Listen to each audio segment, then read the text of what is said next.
want to share with you some stories, some findings, some experience of mine about how to make the application, the system more available, how to improve its characteristics on several layers, and why it is important to know about each of these layers and know how to incorporate them into your work as a platform engineer. Let me introduce you my talk. Many layers of availability, or how to achieve so many nines in practice. And as we are platform engineers, the only thing we care about is nines. So let me start. Many people, while talking about achieving nines, talk about microservices. Let's migrate to microservices. Let's start microservices. And they solve this issue? Often not, because sometimes it's a little bit more complicated than that. It is like Saga, works well in theory, but often works poorly in practice, because real world is just more complex place than books. So yeah, I want to share what I found during my work in some very interesting projects. And who am I?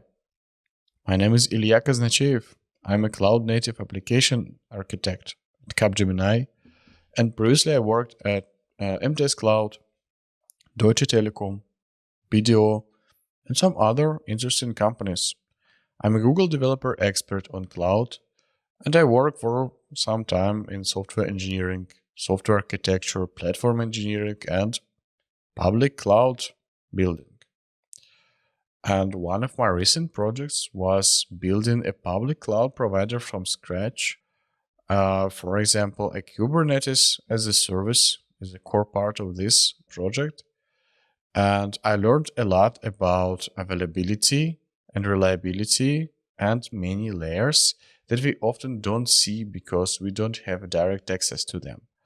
But it's very important to know them, to understand them, and understand how to design your applications, thus that they will include features or rely on features of those layers. So let me share it with you. But what about nines? What about nines? Let me start with application then and tell you what about nines. When we're talking about applications, we always talk about patterns, approaches, architecture, standards, etc. So let's assume we have poorly designed monolithic spaghetti code application and we want to make it highly available. We will start with re-architecting this application and moving parts of this spaghetti code to separated spaghetti balls, and each one will only fail and not bring down the whole application. On the other hand, if something fails in spaghetti code monolith, it is the single point of failure and the whole application will fail. So we want to avoid a single point of failure first and design the application that way that if something breaks, the number of stuff broken is very limited, and we want to have this number of broken stuff very low. Next is redundancy. This is our main tool achieving higher availability and higher reliability. It's that simple, but humanity still not invented something better. So we have to run more replicas together, more pieces of the same application, so that if one of these replicas fail, we don't have a big issue. Okay, we can redistribute the load to the rest of the replicas and it will be fine. Second, it will help to process requests. So one application can be overloaded, but when we have multiple similar applications, we can distribute load among them and be sure that it's enough capacity to process such a lot. And if it's not enough capacity, we can scale. We can add more replicas. And while our system already can work with several replicas, we can put more replicas if needed or remove replicas if we don't need them. If you have Black Friday, you can increase number of replicas. But if you have, I don't know, some summer vacation time, you can remove replicas because people maybe don't buy from your store and you don't have to pay your AWS bills. But to make it possible, you also have to deliver requests to these replicas somehow. And it is done by means of load balancer. So this tool distributes requests between different replicas.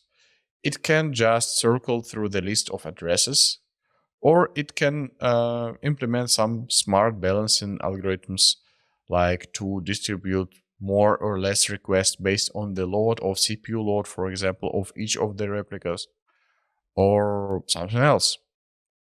And it also will allow you to implement dynamic scaling. So you can put more replicas or remove replicas dynamically, again, based on CPU load, for example. And load balancer will automatically add addresses of new replicas to the load balancing list, or remove addresses of removed replicas to avoid sending requests to nowhere. Next, we want to reduce dependencies between applications, between different modules.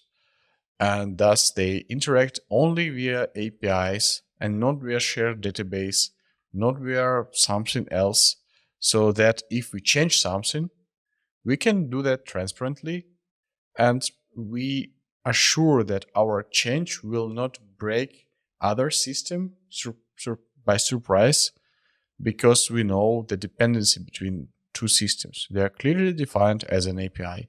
Second, we want to eliminate implicit dependencies.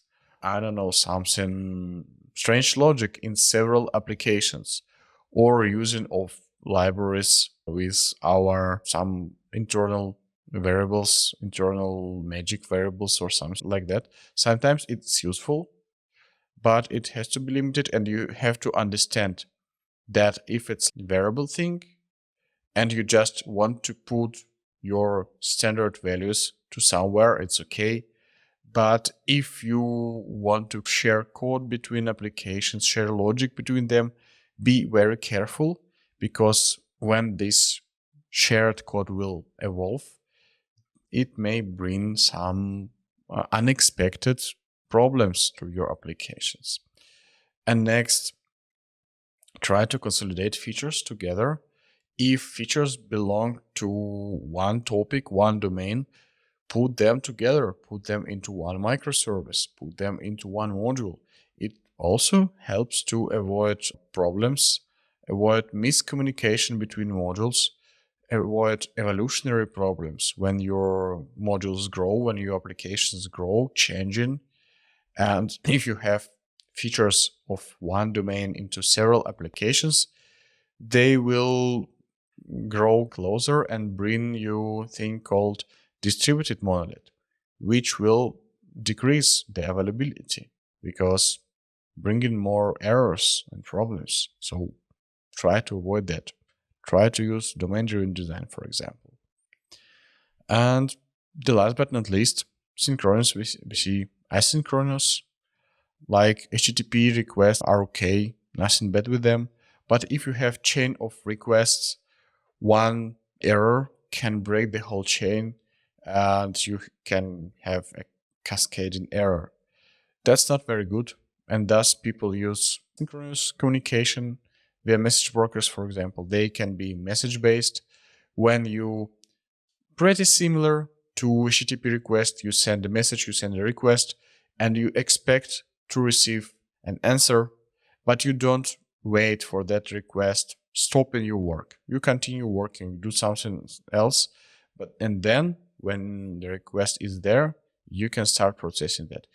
The application can even restart during that time between, and there is no problem at all. Second is event-based. The difference is it's one directional. It's fire and forget. You only send the message and you as a sender don't care what will happen next. Maybe it will be processed. Maybe it will be processed by multiple applications. Or maybe no one cares. And yeah, it doesn't matter for you as a sender. So this is the first layer of our cake, the application. Let's see what we have next. The platform. For every application, it's very important where it is running, and it's always running within some kind of infrastructure based on platform, virtual machines, hardware, etc., etc. And without stable and reliable platform, your whole number of efforts toward higher availability on the application layer will cost nothing because the unreliable platform will fail you. Let's take a look. First, cluster architecture.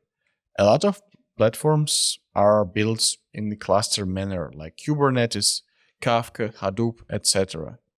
because it helps to prevent outage.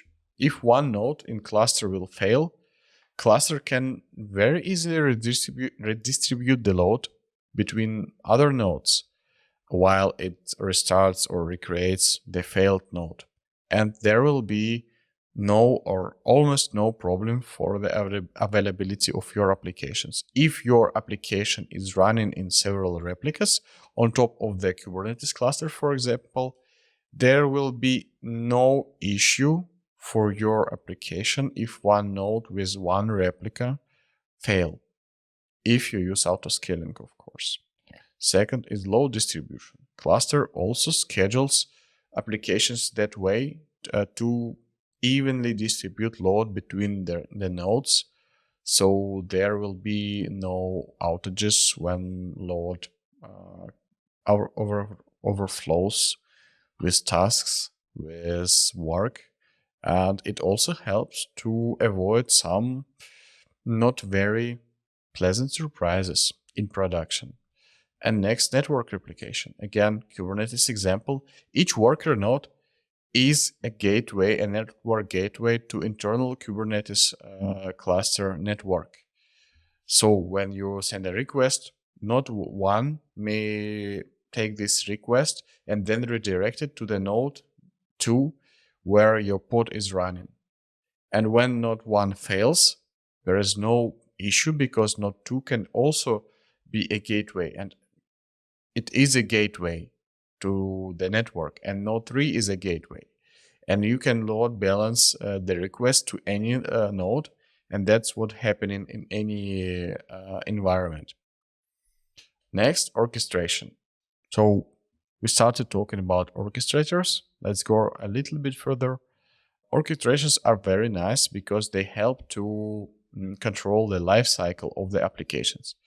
Yeah, you basically can put the application into the empty virtual machine with systemd or something like that.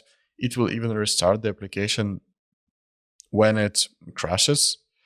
But orchestrator helps to do a lot of stuff. For example, controlling the readiness of the application, auto-scaling application, restarting when it fails, of course, and more and more. Next, auto-scaling. As we said a couple of times, is very important thing when based on metrics of your application, for example, CPU or number of requests, incoming requests, or number of consumed messages, the orchestrator can auto-scale your application by putting more replicas or removing some replicas if there are no need for such a capacity, which is very useful if you have spikes in your load and you don't want to lose clients, for example, if you can't process their requests.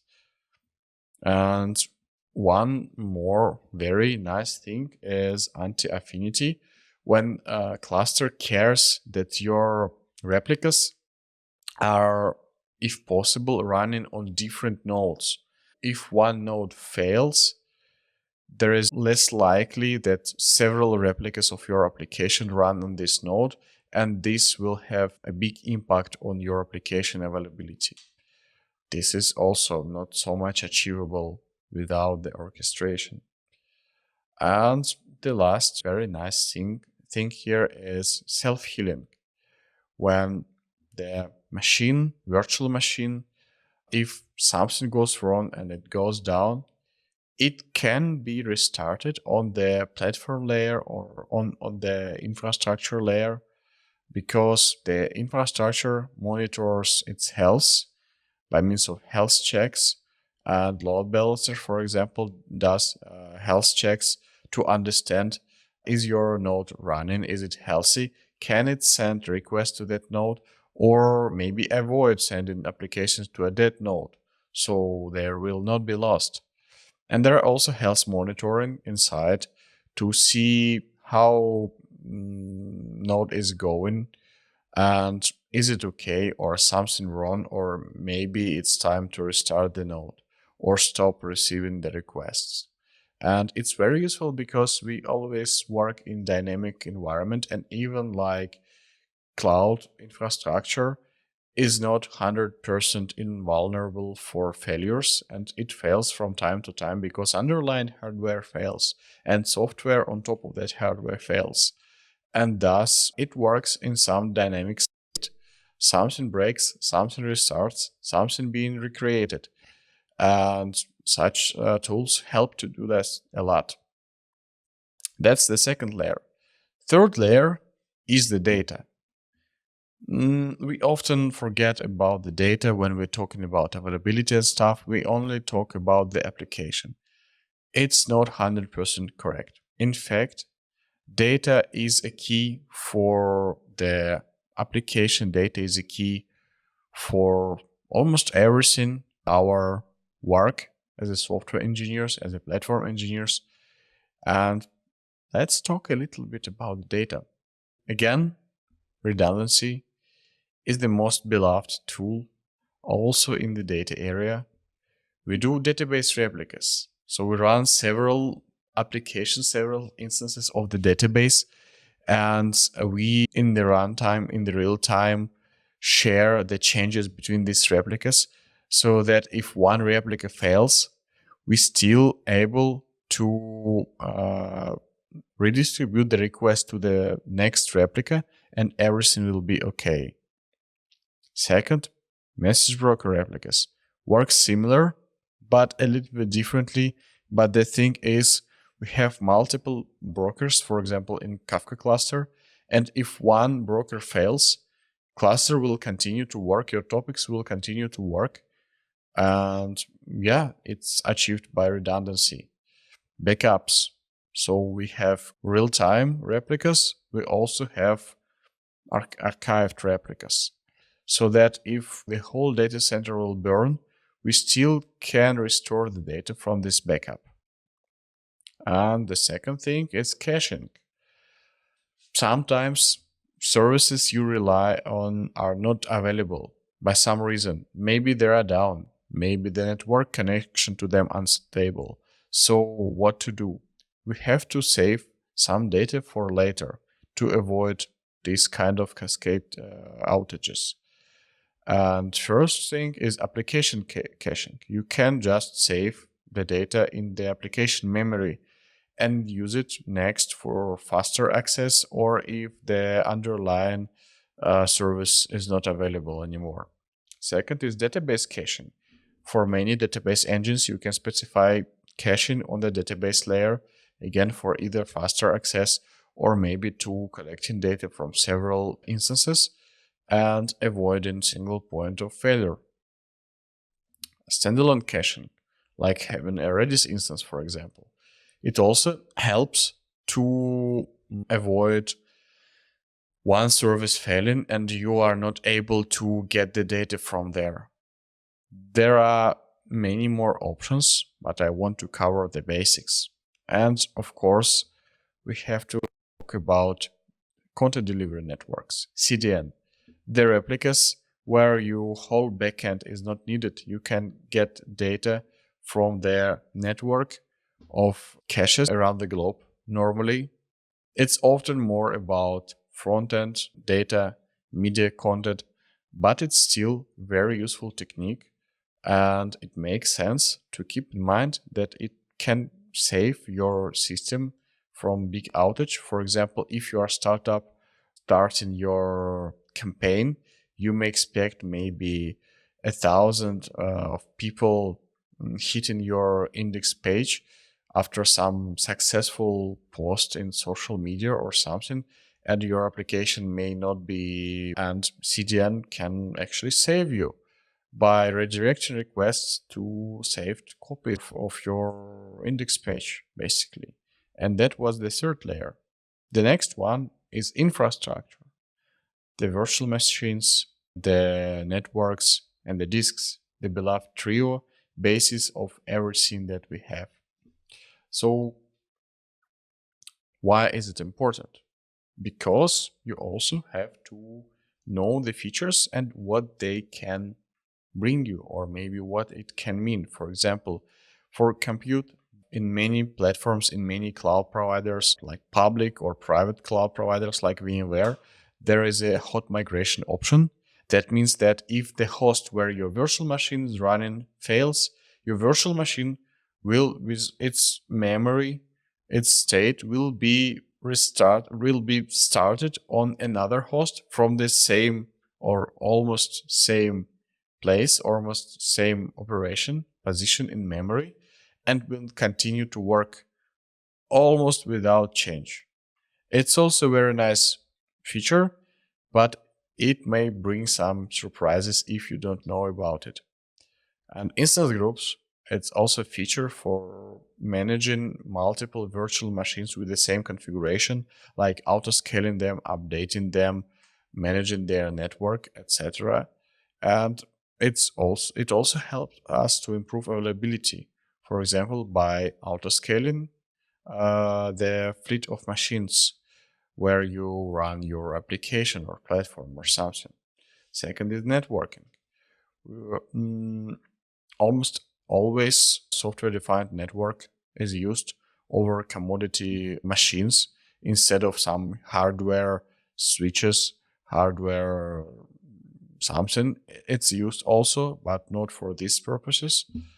And it also has a lot of built-in availability features inside. For example, VMware NSX tools, they have a lot of very useful techniques that you have maybe no idea about, but they help overline platforms, for example, to work smoothly and to virtual machines to communicate without interruptions, even if something goes wrong. Load balancers. Also, we almost never use metal load balancers. We use software-defined load balancers. And as any other application, load balancer can be a single point of failure, and we want to avoid that. We always have multiple load balancers, balancing the load, distributing the load. Yeah, know about it, think about that. It also may bring some complexity, but it normally brings us a lot of reliability to our system. And next, the disk, the storage. We always replicate stuff. We do redundant things. We like that. And yeah, we have to replicate storage.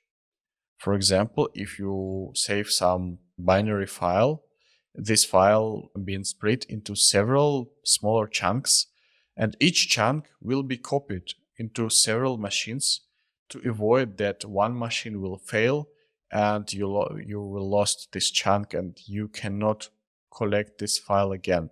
So for example, this is how theft works.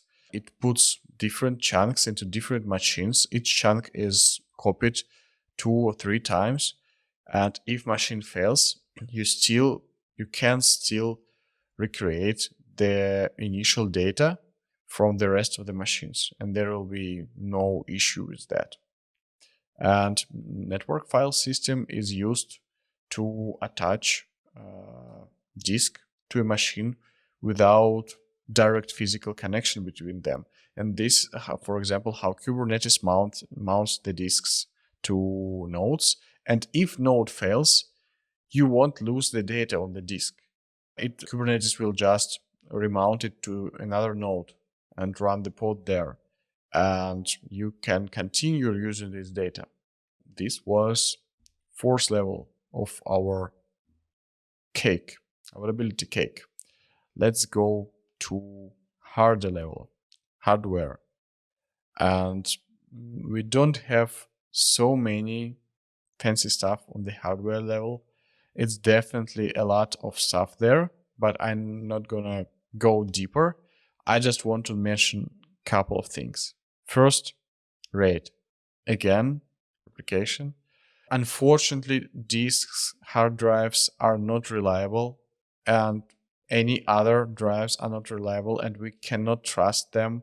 So we have to put several disks together and again split data into tiny chunks and redistribute copies of these chunks between these disks. If one disk fails, we still can reconstruct the initial data from the rest of the disks. Second, rack distribution. We can expect that if we have all of our servers in one rack, something can go wrong. It can burn. It can be electricity outage. It can be fan outage, and it will stop working. So we want to have our servers in different racks. And some applications like Kafka, for example, has rack awareness feature when you can specify which brokers run on which racks, are they run together or not. So Kafka will manage the data replicas that way to minimize the possibility of the replicas to host on some same rack. So if the whole rack goes down, Kafka will be able to still continue operating. And that means that different levels are interconnected and interdependent. And you also have to understand this dependency to not only use underlying infrastructure, but also leverage its features. And next is internet channel backup. So in data center, it's always more than one internet provider, because one internet provider is a single point of failure, and even a single physical cable is a single point of failure. That can be an angry excavator or something like that. And it happens again and again, surprisingly.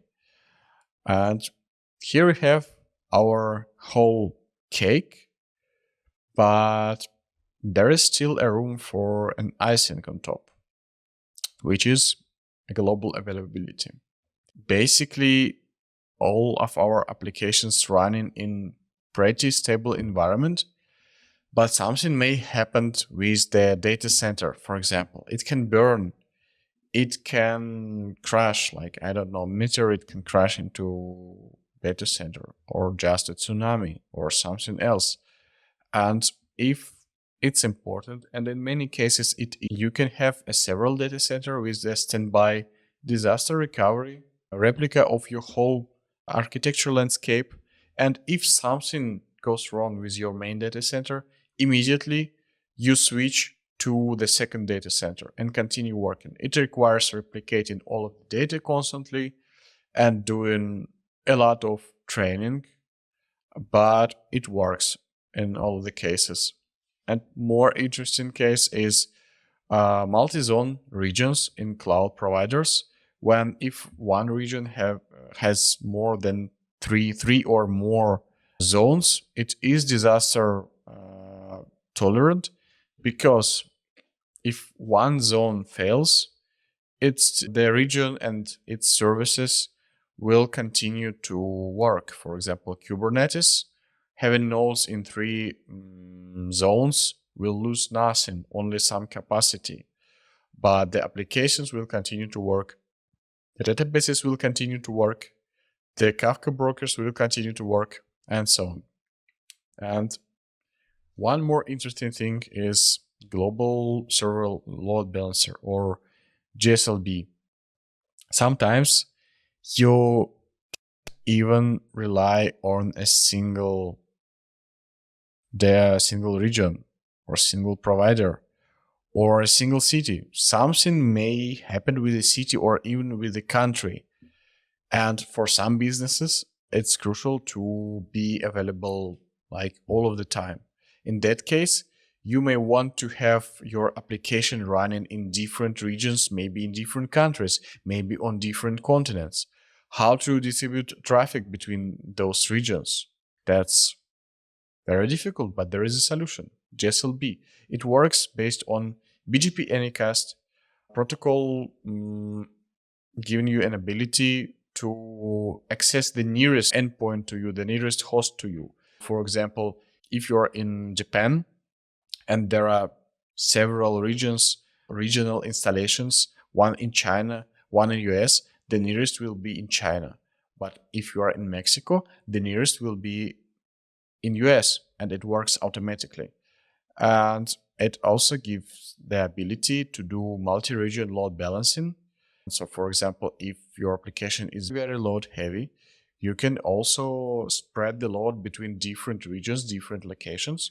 And again, in turn, it will improve your application performance and your application availability. One example of such an application is a YouTube. So we have our whole cake. We have icing on top. Let me sum it up. First, availability is made up of many levels. Second, each level must cooperate with other levels, as we've seen. And third, we need to consider all levels when developing highly available applications, so they can leverage different availability features of underlying levels. And it's all. Thanks for your attention, and feel free to find me on LinkedIn, or if it's happening that we'll be in the same city, I'll be happy to drink a coffee with you. Thank you.